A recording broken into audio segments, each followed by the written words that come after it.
Yeah, good afternoon, everybody. It's good to see you all. So let me tell you a little bit about our speaker today. Zebulon Vance Miletsky is an associate. I'm going to read this, so excuse me for reading it. Is an associate professor of Africana Studies here at Stony Brook University, which is how I found him in a sense. His new book, which is called Before Busing, Boston's Long Freedom Movement in the Cradle of Liberty, is being published by UNC Press. In September here. We got to mute everybody here. I'm sorry. Dr. Miletsky is an historian specializing in recent African American history, civil rights and Black power, urban history, mixed race, and biracial identity, and hip hop studies.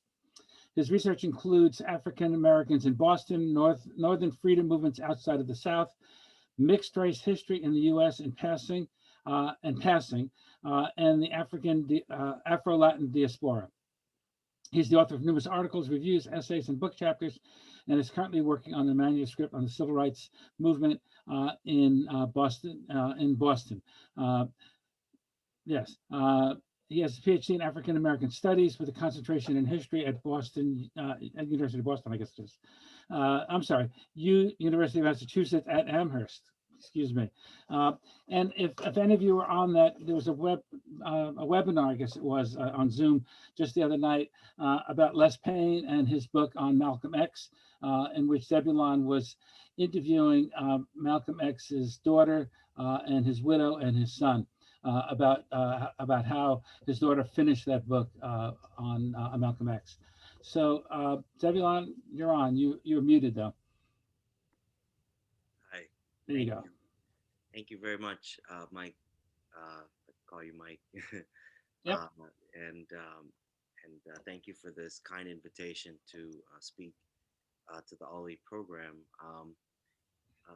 When you first contacted me about this, I think I messaged you back that being in Africana Studies, which is basically like right upstairs from where the OLLI offices and too low. Okay, I'll try to. I can pump it up a little bit here, but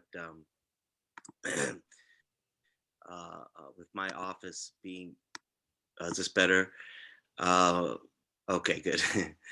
Right upstairs, basically from where OLLI is. So I'm very familiar with the program in that sense, just walking through and seeing folks coming from classes, talking with one another, obviously enjoying their experience. I've taken note of this, and I think it's just a wonderful thing. And the program has been well documented and what it does. So congratulations to all of you. I also want to thank, and let me know if it needs a little more. I can pump it up even more a little. I'll do that. Fine now. I think it's good now. Yeah. Okay, great. I also want to thank you, Liz, for your faithfulness, for lack of a better word, because you really going back and forth about this somewhat unusual, somewhat sensitive, topic of somewhat sensitive nature, really helped, I think, to focus it. So I thank you for that. I thank you for all your hard work in making this come together. So thank you, everybody, for having me. As was read, I am Associate Professor of Africana Studies. And what some people don't know about me is, I guess, my backstory to some degree. For example, spent time in Long Island growing up because my father is from New York originally, and my mother is from Boston, and I grew up in Boston, but spent my summers coming to Long Island, in particular to Nassau County in Elmont, New York. And so I have a personal connection with Long Island in that sense. And so the way life works sometimes can be kind of strange because here I am kind of somewhat full circle. I'm going to share my screen because I did, bring up some pictures and a couple of things. As I was planning this talk, which is called Strangers and Neighbors, a Mixed Race Journey Through the Worlds of Blacks and Jews, I thought a lot about some of the things that I learned along the way, both in my personal journey, being a mixed race individual, in my case, my father being Jewish, Caucasian, and my mother being African-American, coming from an Afro-Caribbean background herself, both Black American in the South, North Carolina, and then also connections in the West Indies. And, you know, people always wonder about this particular combination, I think, because in people's minds, there's no two groups more embattled, you know, than Blacks and Jews. But I thought I would just tell my story, and then maybe share, and then, you know, have a bit of, you know, discussion a little bit about what it means to me to be Jewish and Black. This is some photos of my family. On the left is my grandfather on my mother's side. Picture of him who was stationed in Tuskegee, Alabama during World War II. And then in the top right-hand corner, you can see me and my parents, my mother on the left and my father, Mark Miletsky, on the right, and my mother, Veronica Miletsky. You know, for me, this was I do have a lot of stories about it, certainly. I think in learning more about it, however, I started to realize it was not certainly by no means the only person from this background. I think in the bio of this talk, I mentioned Rebecca Walker, for example. That's Alice Walker's daughter. Alice Walker, the novelist who wrote Color Purple and a bunch of other things. Her daughter, Rebecca Walker, because her father was Jewish, you know, wrote a book called Black, White, and Jewish. Came out about a while back, actually. And in it, she talks about, you know, in her case, right, what were some of the issues and what were some of the things that she dealt with. To be honest with everybody, you know, my experience growing up in this, you know, with this issue was somewhat difficult one, because in my case, our families didn't quite mesh. Oh, but they really sure tried. And had it not been for trying, I don't think we would have moved forward at all. But people really did. But for example, you know, if whether one is, you know, been bar mitzvah or not, gone to Hebrew school, all of those things, which I never did. And the reason that I didn't was mostly had to do with just the fact that, you know, for my father, being in an interracial marriage, unfortunately meant estrangement largely from his family. But aside from the personal, you know, there's been much work actually written about the historic relationship between American Blacks and Jews. Some accounts have stressed the strong alliance for social justice between the two groups during the Civil Rights Movement, while others portray bleaker moments and include accusations of Jewish racism or Black anti-Semitism. This has been, you know, a stumbling point that has blocked these two groups, who actually have quite a bit in common, I think, from connecting and getting together. But they have gotten together, and even when they have, that somehow gets forgotten about or gets ignored. But I can tell you that it's a major issue for some. And along the way, for example, I remember giving a talk. Was actually a job talk, which you have to do when you're interviewing for a professor job. Just talking about my work, which was on interracial marriage in Boston. My dissertation was on interracial marriage in Boston between 1890 and 1930. And so the chair of the department, who was an African and also focused on African studies, was literally like screaming at me, like railing at me in an interview, which was in a public kind of setting, about this whole question and about interracial marriage. And he was basically saying to me that there's never been any Black person that was ever interested in anything that, from a white woman in this country. He was just yelling at me. And so, I kind of like didn't really respond, but the thing that caused him to yell at me was he had asked me about Black and Jewish cooperation, and all the questions he was asking me were basically, pointing out ways in which the Black community had been done wrong by Jews and this kind of thing. And I really pushed back on that. And I reminded him, I said, well, what about the civil rights movement? I mean, it's been well documented that Blacks and Jews worked together during the civil rights period. There were rabbis at the March on Washington. I'm not sure what it is that you're referring to. And that's when I got yelled at about the interracial marriage.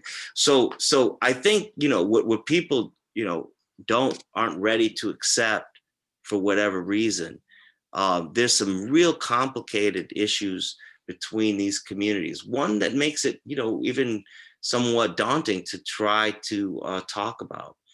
I think what is, I thought to myself, like, where are some answers here? And I remembered my graduate mentor, John Bracey, who wrote a book called Strangers and Neighbors. And he talks about, it's a edited volume that he talks in that book about some of these issues. He's talking about the fact that, the historical perspective is often missing here. And so what he tries to do in that text is provide a more wider range of analyses and documents that help us move beyond stereotypes and portray the full complexity of Black-Jewish relations in America over the past 300 years. And he does that by breaking the book down into different sections. Introductory section talks about themes and issues. And African Americans as the chosen people. I want to come back to that a little bit later, but there is a lot of, you hear this quite a bit in certain spaces, almost a competitiveness of this, or this, what's the word? A competition over this role of who are the chosen people. I'm going to come back to that. He looks at 5 historical periods: the Atlantic slave trade, emancipation, the Great Depression, the era from World War II on up to the present day, and asking kind of, where do we go from here? And in all of those eras, he's able to tease out, and I strongly suggest, if anyone's really interested in this, continues to be interested in this topic, that his book would be a great choice. It's done in such a way that it's trying to rebuild a coalition between Blacks and Jews that previously existed. And, in my case, let's go to the next slide. I'll come back to that. In my case, some of this was written about publicly, and I, have been trying to kind of, part of the joy of doing this talk is a way to think about some of this and reconcile some of the questions that have been brought up. This was an article that came out in Newsday about a year ago now. And I don't know if anyone caught it. Apparently it's a very expensive subscription too, which it is, but this came out, and you can see I'm holding a photograph of my parents there.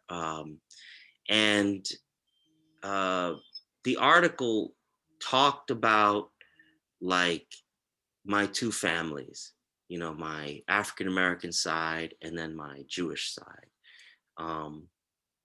And, you know, I got a lot of emails and stuff after it came out because people had questions and they said, you know, plus I also have given some other talks about this, and people said, you always seem to only talk about, you know, your Black side. You don't talk about, you know, the Jewish side. You don't talk about that much.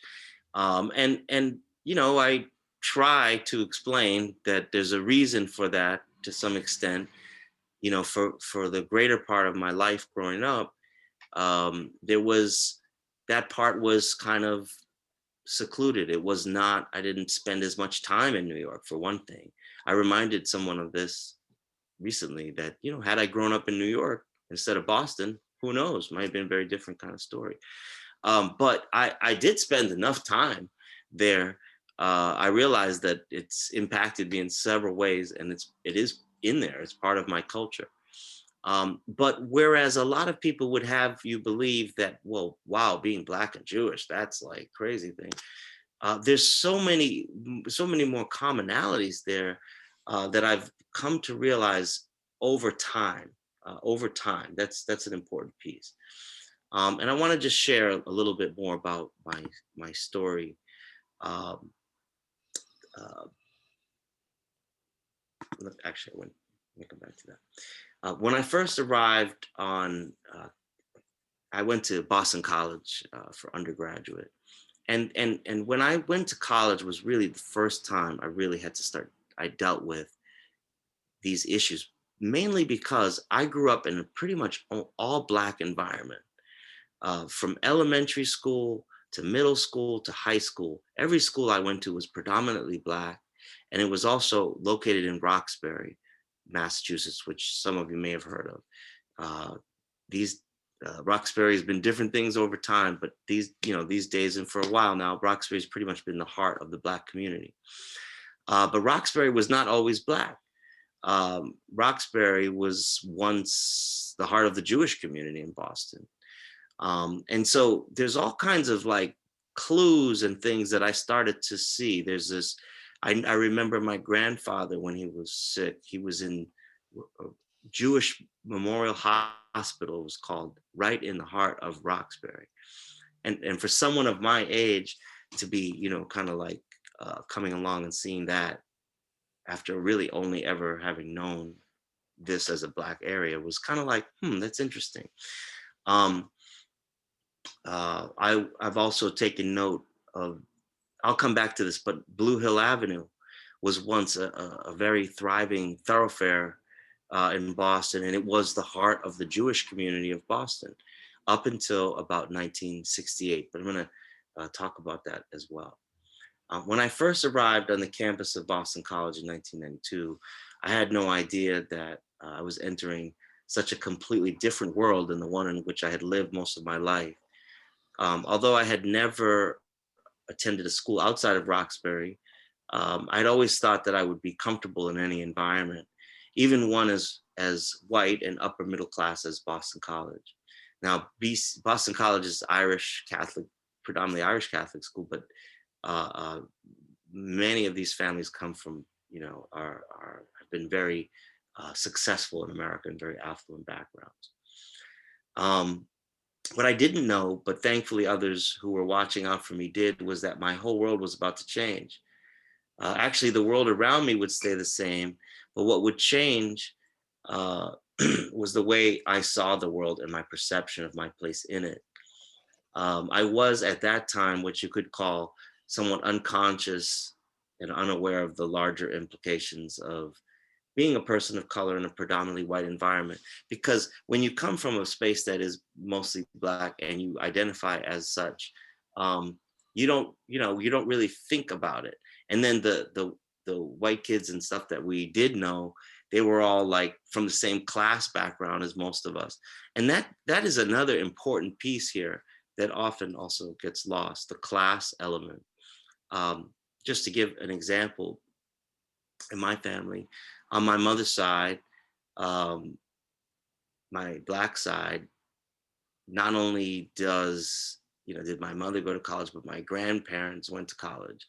My grandfather got a master's degree at Boston University. And then like like their parents, I think, also, they were like the first ones. So, whereas, and this is just in my case, but on my dad's side, the family were more working class, blue collar, and they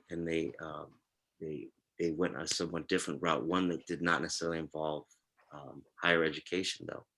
And so I always found that to be interesting, because people naturally often made the assumption, I think, that, oh, well, the white side is the one that's, more important or more significant. This is the viewpoint that I've gotten from many people. I'm not saying anyone thinks that way, but I've heard it, when in fact the legacy in terms of education, in terms of focus, came more from my Black side. And so these are the silly stereotypes and silly kind of assumptions we make, right? That we need to rid ourselves of these prejudices that we all have, by the way, right? And I think, especially depending on one's age, we can gain from listening, because, people have a longer arc in terms of, what has happened, and when things were a little different.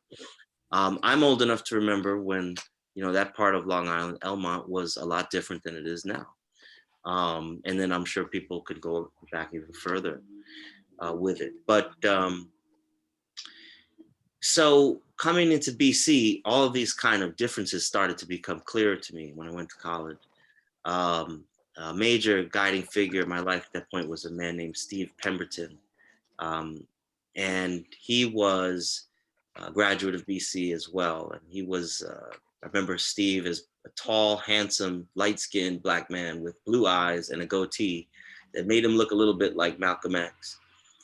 And at that time, Steve was like my hero, because here was this older guy who was biracial, but seemed to have really carry it well and had it all kind of worked out. And I was quite the opposite at the time, trying to figure it out, trying to negotiate it. Growing up in Boston, it's very strongly Catholic, Irish Catholic. A lot of, even where I grew up, Jamaica Plain, still have the parishes and the old system. It's really ironic to me that I went to Boston College. I'm half Black, half Jewish at a Catholic university. It was interesting. But I did, find my way, mostly just through, talking to people and that kind of thing. But anyway, he took me aside one day and he said, you should think about taking a Black Studies course. And maybe a Black History course in particular. And I did. I took Black History course. I always loved US history. And so when I started taking this Black Studies stuff, it just clicked for me. That was, the combination of my interest in history plus an interest in my own heritage came together and made sense to me.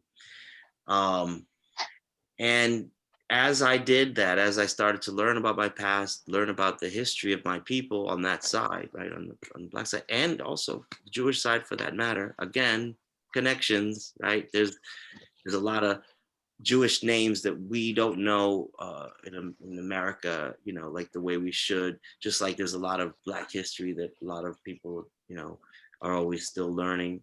And why is that? I guess is the question I always think about. Why is it that in Boston, the neighborhood that was once the thriving Jewish community ends up being the heart of the Black community in the time that I grew up?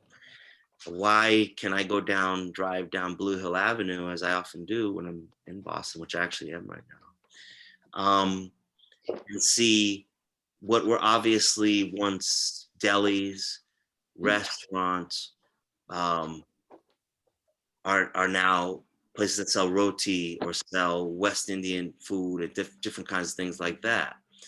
And if you go in those places, they'll tell you the stories, and with total respect. But we get this kind of different narrative. And so let me just jump ahead a little bit then and talk about, because I'm realizing, you know, with time, and also we want to leave time for questions. But basically, you know, going to college and you know, all that stuff, like, you know, like it's supposed to do, it helped me to kind of start to sort out these things, understanding that history. Some of this has to do with some of the federal laws and changes that begin to happen as a result of the civil rights movement. And so, for example, there's a guy named Lou Finfer in Boston who is Jewish, and he went to Harvard, and he basically just stayed in Boston. He's from New York. And he was explaining to me how the neighborhoods that in Boston that are now considered the Black community, which are called Mattapan, North Dorchester, and Roxbury, went from almost completely white, mainly Jewish, to predominantly Black, only 10% white in 4 years. 1968 to 1972, those communities, the jewels of the Jewish community of Boston, basically changed overnight. Now, how could something like this happen? Well, this is the ways in which and where Black interests and Jewish interests intertwine, and because of our ignorance of that, lost out in many ways.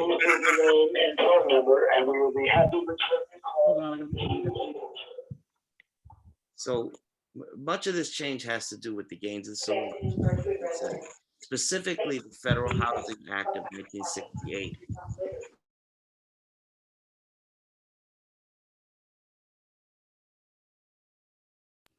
Sorry, I muted everybody, but I muted you as well, Zebulon. So you have to unmute. Okay, great, no problem.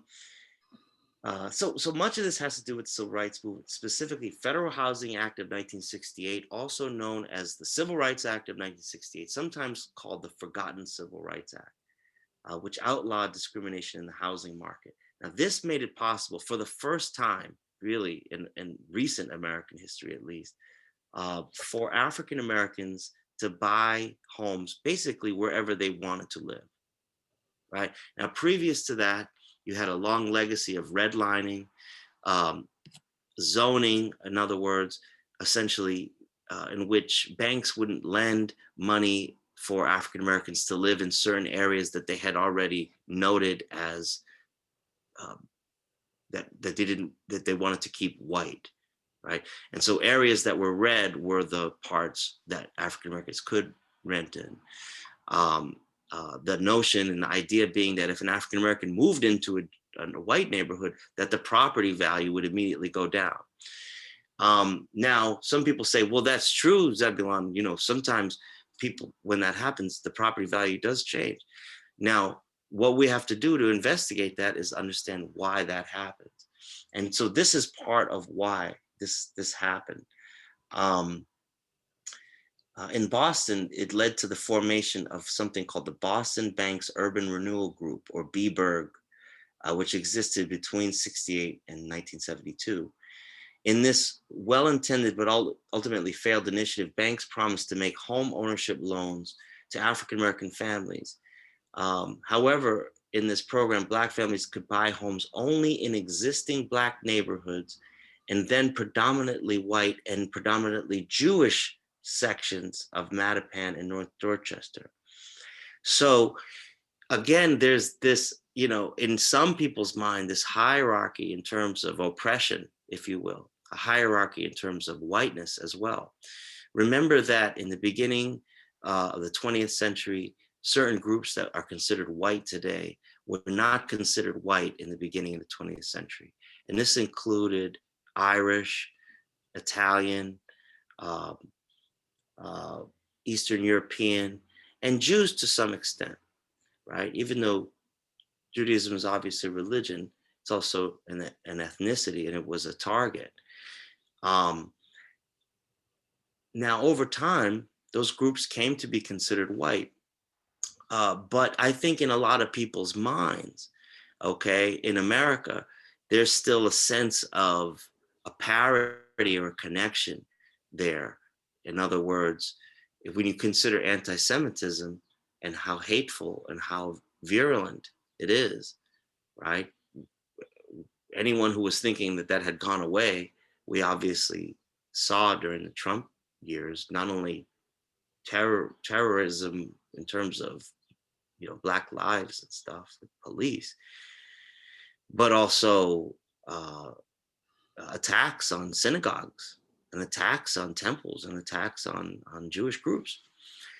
Again, more evidence that there's more in common here, at least from the eyes of outsiders, than there is different. And I know everyone here feels that way, but sometimes we see that there's a disconnect there. So this was called reverse redlining. Now, this reverse redlining concerns Blacks and Jews in particular because they were specific about, where they were trying to do this. There was a great deal of money to be made if you could get somebody to sell their house for way less than it was worth, right? And then make money on the other side with some of this FHA stuff. And that's exactly what happens essentially in Boston. It happens in different ways in New York and other places, but blockbusting, which is a very important concept. I'm sure many know about this, but blockbusting is known as going specifically targeting Jewish homes in particular, right? And scaring them into selling their homes for way less than they were worth. They're moving in. Your house value is going to go down. And so who are the villains here and who are the victims? The villains are the realtors and the banks in this conspiracy to utilize racism as a way to getting people to, sell their homes. And they target Jews in particular because of the kind of, well, that is a good question. That's the question. Why do they do this? Why do they do this? So there's a great book on this called A Changing Neighborhood that talks about this phenomenon in Boston. And it's very, very interesting to those of us who know that changeover. But think of Harlem, think of other places. Why is it that African Americans tend to live in the places that Jews used to live in, right? And then what kind of tension does that cause? Because a lot of times, even if you do move on up or move out, right? I'm talking about Jews and other white ethnics that, Harlem and other places in Manhattan, the tenements, the old buildings, they were a bouillabaisse of different ethnic cultures and different things. But always remember that when someone moves on, they don't necessarily sell the building, and if they owned a store, if they owned something, a business, they don't necessarily sell the business. So then you have this day-to-day back and forth tension between two groups that makes things, harder, and makes things worse. Scapegoating in terms of using groups to, really fight against one another is part of what this was about. Okay, I had some more slides here. Let me get back. This one was just a sort of interesting piece. The bottom part, it's very small, but it says, "Dear friend, I am Black. I'm sure you did not realize this when you made/laughed at, agreed at that racist remark. In the past, I've attempted to alert white people to my racial identity in advance. Unfortunately, this invariably causes them to react to me as pushy, manipulative, or socially inappropriate." It goes on and on. "I regret any discomfort my presence is causing you, just as I'm sure you regret the discomfort your racism is causing me." And this was a really well-known philosopher and artist who did this piece. And she would leave these cards, at people's tables and stuff, just to make that point. In my case, being racially ambiguous and all that kind of thing, people are not always immediately obvious that I'm a person of color. This is a picture of me and my dad. Nothing else to say here. Long time ago. And I was very close to him. He's, a great person. But he really battled, he had to fight some battles in terms of his beliefs. not even just about race, but his beliefs about Vietnam, his beliefs about a lot of things that were going on at that time. And this is after, this is the 70s, but in the 60s when he was a student, he went to Buffalo and all that stuff. Okay, this is me when I was in high school. You know, just to give you a sense. I didn't try to look like anyone else or do anything except other than just be myself. That proved to be a good thing. But through these years, the Jewish stuff was really like off to the side, I have to be honest. And I didn't think I'd ever really deal with it at all. But I find like as an, you know, as an older adult now, I have 2 kids.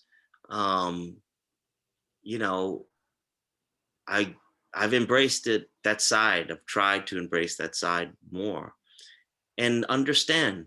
If I can get a PhD in an area, then I can read about the stuff that I don't know about, you know, on that side of my family. So that's basically what I've tried to do.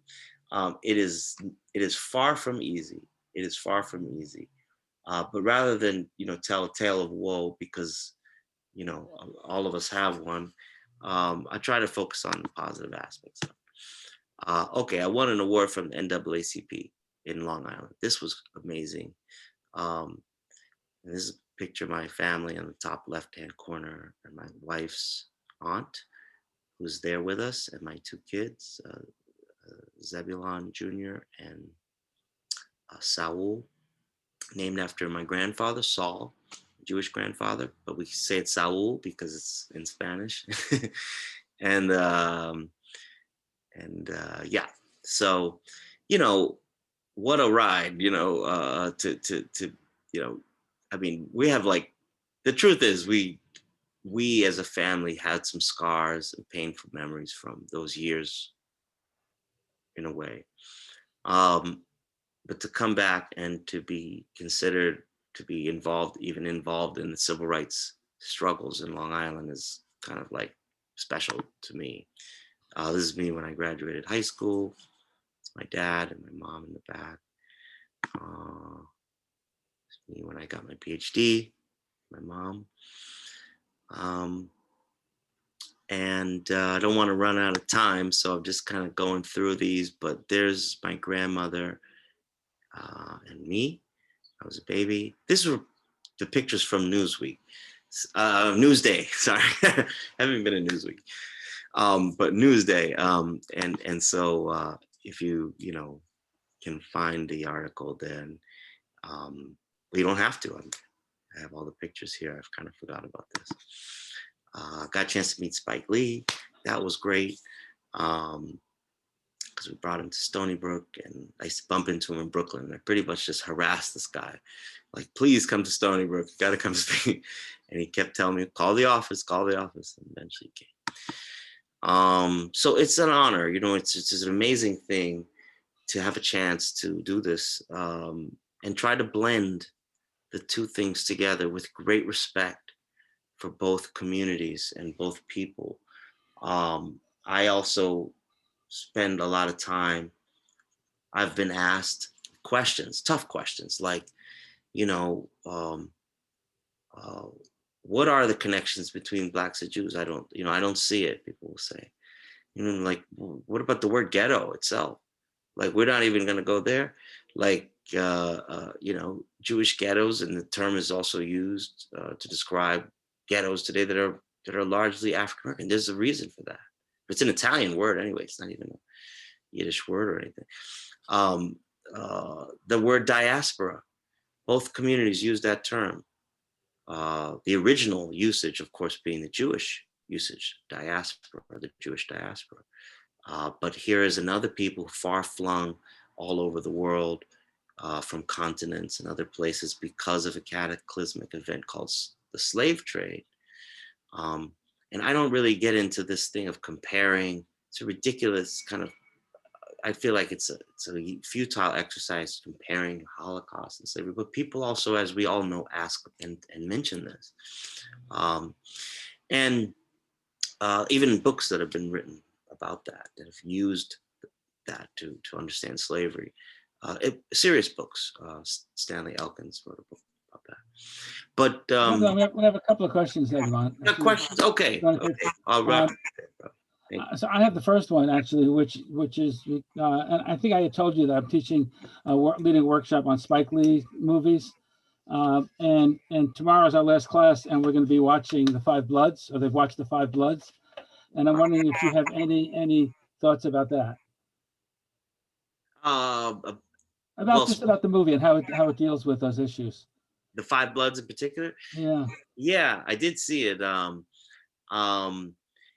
You know, I don't know. I guess the thing that stood out to me the most about that movie was just the guy from Black Panther was in it. You know, it was so sad, you know. But I like Spike Lee, obviously, and I like his bravery in taking on different topics. You know, the Black experience in Vietnam.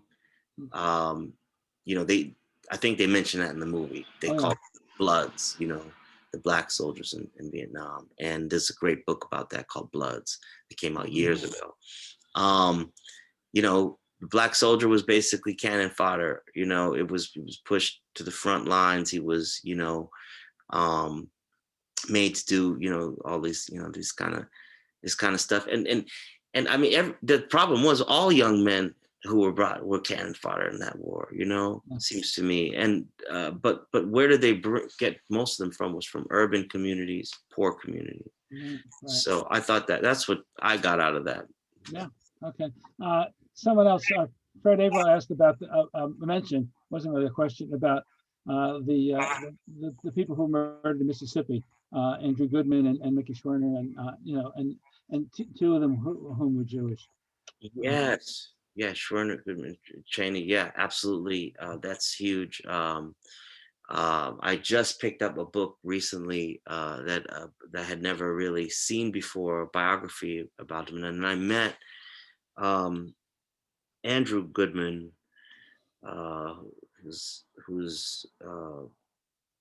his brother, still, if I have that right, yeah, carrying on the work in his name, and no, I think that's exactly right. There's so many examples like that. I mean, here's the Jewish people to gave their lives toward the Black cause, and did so willingly, did so, you know, with love. And I think that I really think that in order for American society to work the way that some people would like it to work, it's imperative to them to keep groups that have things in common, especially along class lines, from talking to one another. And in fact, it works better for them to have these two groups hating one another, right? And I would say Blacks and Jews fall into that. And I also think in Boston, especially the Blacks and the Irish, you know, every time there was, you know, the Irish go on strike and stuff like that, they bring in, you know, Black strike breakers or vice versa. And that leads to real enmity and anger between people, right? Especially when it comes down to bread and butter issues. Like, I couldn't get a job because they didn't let us in the union, you know. We have another question from Bunny Averill, who talks, just from looking at the photographs, she says, it seems that most of your students are African American. Do any of your courses attract a more diverse audience? At Stony Brook, yeah. Yeah, well, I mean, you know, that's up to Stony Brook. I can't control right. who ends up in the class, you know, but you know, that's what I'm doing right now. I mean, I'm trying to, you know, reach out to new audiences, to you know, to understand and to learn. But, you know, that becomes, you know, something that everyone really, you know, by attending some things like this and us finding one another, hopefully that helps to bring about a new, you know, different understanding. But it's not an easy thing to do. I have another question from that was just came up from Mary Negra. She says, you were raised predominantly in Black culture. Do you feel that was a better choice than trying to be completely blended as a child? Yeah, I guess so. I guess so. For me, it was. I would never try to like, impose like my experience on anyone else. But I think for me it was, because what you begin to realize, what I began to realize, I'll say, as I studied, is that I'm not the first person to be in this kind of situation. And that's some of the later slides illustrate. These are pictures of my Jewish family. So I'm showing both sides. And lovely people. They treated me really well, and I think they just like no shame in this, by the way, no shame whatsoever. Remember, we didn't create this world, right? We all came into it, something that was, a lot of things were already done before we got here. And all we can do, I think, my humble opinion, is while we're here, try to understand it, try to gain a greater understanding of it. And what I always hear from people, a lot of times people come up to me and say, oh my gosh, my daughter-in-law, my son, or what have you, or someone else, or my sister was married to a Black man, from way back, that kind of thing. And so, people, there's race, that we talk about it in the world, but then there's race in our families, and racism in those spaces, that's a different kind of thing. Comments that get made, that sort of thing. This is another picture. I'll just show these as we go to the Q&A. Another picture. I have another one. I'm sorry, go ahead, Liz. There's a question from earlier from Joel. Do you identify yourself as biracial or African American? How are you viewed by the African American and white communities? And have you experienced racism from both sides? Okay, it's a good question. Part of the historical legacy in America is this thing called the one-drop rule, that some people, know about, and some people still think about.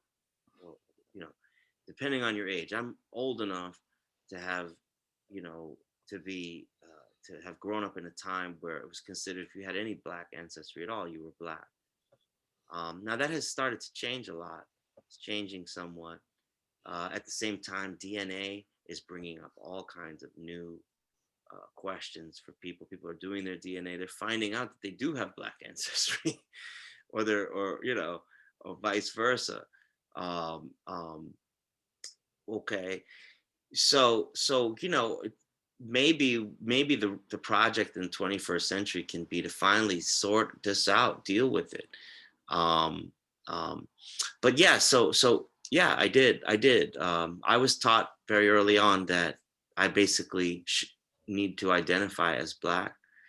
And I think it was true because, as you heard in the bio, one of the things I work on is this thing called passing, right? When people find out that you do have Black ancestors or Black parents, a Black mother, right? Okay. And you're not being open about that, you can be accused of passing or trying to hide from that identity. So you really, when you're mixed, you're kind of darned if you do, darned if you don't, right? But because of the way that race has happened in America, because of racialized slavery mostly, without getting into all the details, out of that evolved a system that if anyone had any Black ancestry, they were considered to be Black. And that has historical and even economical reasons that go back to slavery. What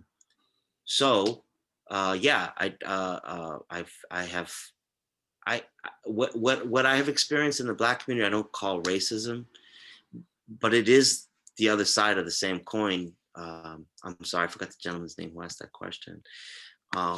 It is the other side of that same coin. It's another form of ignorance in a way. It's complicated to call it racism because I think that confuses the issue, but it is ignorance of a different kind. And it's one born of being on that other side of oppression. So it's hard to explain, but I hope that And there's another question sort of connected to that from Susan Steinman. She says, do you find that more, excuse me, that more activist progressive people have an easier time with biracial relationships than very committed religious people, either Christian or Jewish? Good question. Complicated. That's a good question. Whoever asked that question is making an important distinction there, because interracial liaisons can happen in a marriage or outside of marriage, as we all know.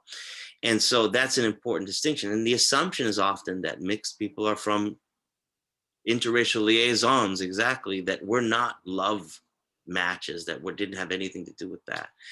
And maybe they have been. That is not inconsistent with American history at all, once one considers slavery again. See, so we're still dealing with the horrible echoes of the echoes of that terrible institution. It complicates everything. Speaking of Spike Lee, one movie that Spike did that I did not love is the one called Jungle Fever. And even that, Spike Lee's so good, I even like that movie kind of. But it deals with that stereotype, that the products of interracial marriage, of interracial anything, is always this, that whole thing. And that's got to go, because that's not always the case. And it's sort of hurtful, I think, to those who, are who come from that. But I didn't really answer. So I wrote a book review. I'll say this, a book review about a book that looked at interracial marriage strictly from the point of view of the church, Catholic Church. Because Loving versus Virginia, the judge in that case made a statement. I'm not going to get this right now, but basically, God made the races red, yellow. Okay, you remember that? Yeah. So that whole thing, and so bringing the question of God into it, the question of religion, and I do think, in my case, I should say this, that the Miletskys, my father's family, I think would fall under the more devout category as Jews. They're very observant, okay, and things like that. They again, my own ignorance and where I need to. This is why I love doing this, because I always learn something new. But how would you call that? Like, Orthodox, all this. I'm learning all this stuff now. But I know that I have, a great deal of respect for it. I always did. And it's a powerful tradition, and to be a part of it's hard. It can be hard. We have another question from Alan and Lois. What is your suggestion for bringing the Jewish and Black communities together? Yeah, I think that, we need an honest appraisal of our respective histories. We need, to do that, however, first and foremost, we need to kind of, remove ourselves from the racial project altogether, that divide and conquer, ruling class stuff that really is so much more about class. If you can convince everybody that there's, not enough jobs, right? People used to say America's the richest country in the world, right? And people say it a little lower these days, but why can't we just have more jobs, right? Like, why does there have to be so many limited positions in the first place, or limited everything, limited school seats, limited stuff? I meant to talk about Levittown. I learned, somebody mentioned to me in another talk, that at Levittown, not only did they at first were not willing to sell to African Americans, and also made the people who bought a house at Levittown sign a covenant stating that they would not sell. But I heard that they also denied Jews in some cases. And I still haven't verified if this is true or not. But I wouldn't be totally shocked to hear that. And there's so many parallel stories, not even to get into slavery itself. I do, I know that there's many differences and there's many, many centuries that separate these experiences. But there are some interesting questions. And one of the things we can do there is even just be more careful of what oftentimes when we say blacks and Jews, we're making a false distinction there, because there are Black Jews as well. And it's not just the people I mentioned, Sammy Davis Jr. or Drake or Rebecca Walker and Lenny Kravitz and a few other people. There are tribes of Black Jews also in Africa and in Ethiopia. And the whole, there's answers there. There's clues for further study and further inquiry if we're serious about doing that. I'd be game to try just such a thing, and I think this would be a perfect place to start. Can you talk a little bit about the issues with Sammy Davis back in that time? Yeah, well, what an interesting guy. I mean, that's it's an early time. And I think the most interesting thing to me about Sammy Davis Jr., besides of, my understanding is they converted to Judaism, which, is also a thing. But he was in an interracial marriage too. He was married. He was always married. He was married to, I think she was a Swedish actress or something like that, if I remember correctly. And yeah, that was also kind of an interesting thing, I think, for some people, especially maybe those who are, fans of the Rat Pack, but not really, But what I always thought that was cool, just that there was a Rat Pack and there was an interracial friendship. Frank Sinatra did this. Very few people have heard the song, but he did this piece about racial reconciliation that I think was out there at a certain point. So music brings people together. Talent brings people together. I kind of admire Sammy Davis Jr. because he was somebody who he may have fallen out of fashion, but the yes I can, the yes I can thing, I mean, he went through a lot of stuff, but I think it might have broadened people's minds a little bit about that not all Jews are white, right? And white does not equal Jewish. Jewish doesn't equal white. And when you consider the fact that Jews themselves were not even seen as kind of fully white in the beginning of 20th century, I don't know how far we want to go with this, but the Cold Harbor Springs lab at on the island, has a long history. They've done some amazing work in the last several decades, but the beginnings of it, that's where the whole eugenics thing kind of like began. It's a shameful sort of part of things there. They've done a great job in doing new work that's helped my students. I've used their work, their more recent work on DNA to help the students understand about race. But remember that it has been well documented that all the terrible stuff that happened, that was tests that were done on Jews, a lot of the stuff that took place in Nazi Germany, they got those ideas from America. It came from the eugenics movement that starts here, not there. So, doesn't change anything really, but it is something to note. And why do we hate people? Why is there so much hatred to begin with?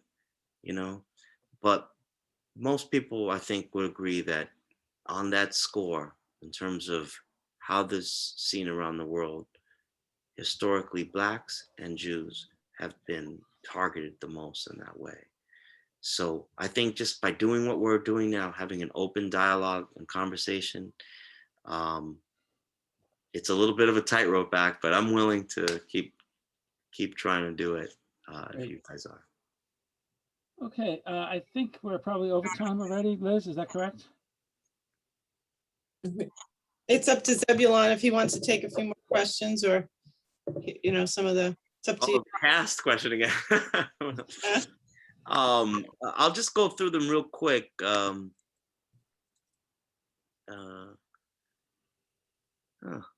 Some were just comments, which are really interesting. Yeah, these are great Yeah. comments, and I don't want to lose. I hope we can retain these. Thank you so much. I didn't get a chance to. I was kind of doing too much as I went. Oh my gosh. Oh, I have to save these. I hope that I will be able to get these, but I guess everyone saw them mostly. But Crown Heights, people talked about. Yeah. Did we ask, Mike, did we ask Joyce's question about interracial marriage? One can see today an increasing number of interracial marriages represented in advertisements today. No, we didn't. Yeah, that's a good question. What do you think might account for that, and what impact do you think it might be having in relationships between whites and Jews? Yeah, I mean, America's changing. It's changing, and advertisers like to be the ones to try to, in their own kind of way, I think, prod things along and try different, things that even go against, that end up causing like uproars and things, because most of these commercials have caused the interracial marriage, being reflected more. There was a Cheerios ad a few years back. There was a couple of other ads that have, that were bothersome to people. And so, I would like to think that it would have a positive effect. But that's the prejudices or whatever in our hearts that we all have to, deal with. Like people will say, oh, I don't have a problem with interracial marriage, but what about the kids, so much more of our history as a country has been driven by fear of interracial sex and marriage than almost any other issue. Right. Civil rights movement itself, we're going to come in to sit next to my daughter? No way, right? That was the mentality, people used to, there was those kinds of things in movies and stuff. I remember the old movie. I have an appreciation for old movies, but one thing they used to say in a lot of these older movies, I think in the 50s, was this saying, young, white, and 21. And you'd say like, we want to do something, like, sure, I'm young, white, and 21, right? Why not? And they jump on the motorcycle and go off, the bad boys and stuff. I love those old movies, but that kind of says a lot. There's more freedoms and more flexibility historically has been for white folks.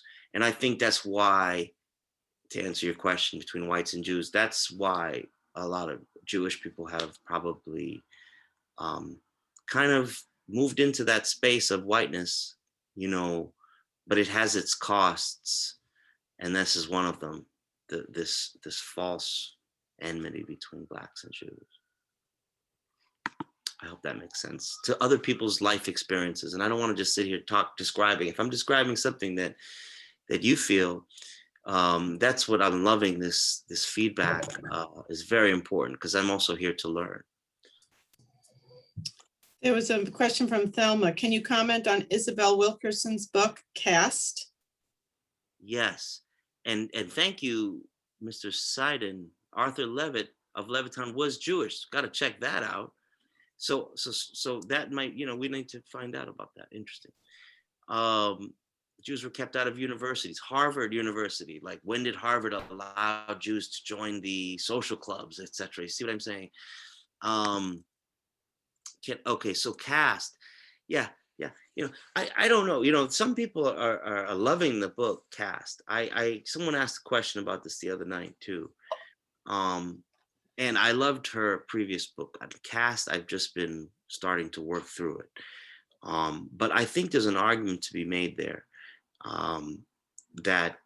because the part that I find interesting about it is it speaks to more so what America might actually be. We very often talk in ways that actually capture what America actually is, right? We'll say, oh, we're a democracy, or and sometimes we'll even get someone might say something about capitalism, because that's also a big piece. No problem with that, but that's it. That's free market principles. That's part of what America was founded on. But really, when you think about it, when you tie citizenship and rights to race, now you're heading more into the caste kind of territory where to be a full citizen means you have to be white. And you know what? That is kind of what happened in the US. Remember that only property owning white males could vote in the early years of the Republic, right? And then they expanded that out to Black men, only men now, no women, right? And so slowly the rights are expanded because of a movement. And in India, that notion of caste comes from the subcontinent, from India, is my understanding. You know, you have you have Gandhi, and you have social justice movements that meant to remove untouchability, as Gandhi said, remove untouchability from all life and culture, right? Untouchables. Remember, that's the caste that cannot be even acknowledged, and much, or touched, right?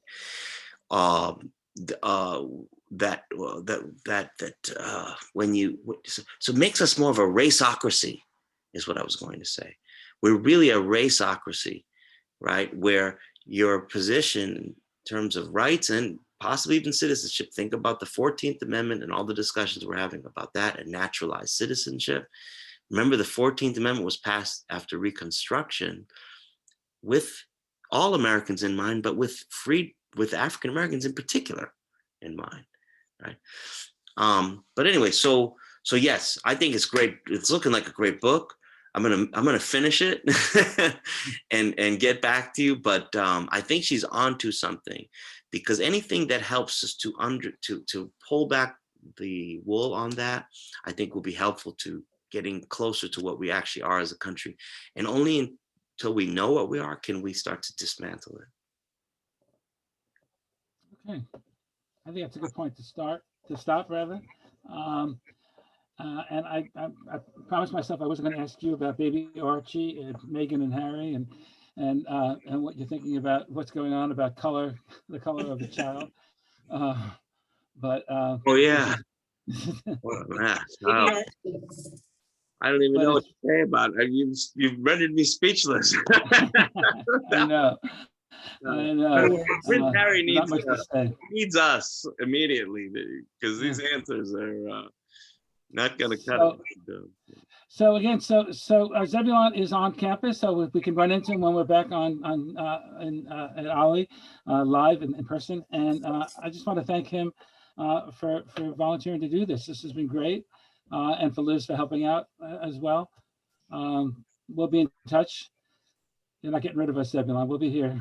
Oh, I love it. I love OLLI. I always did, and now I love it even more. So thank you. Great.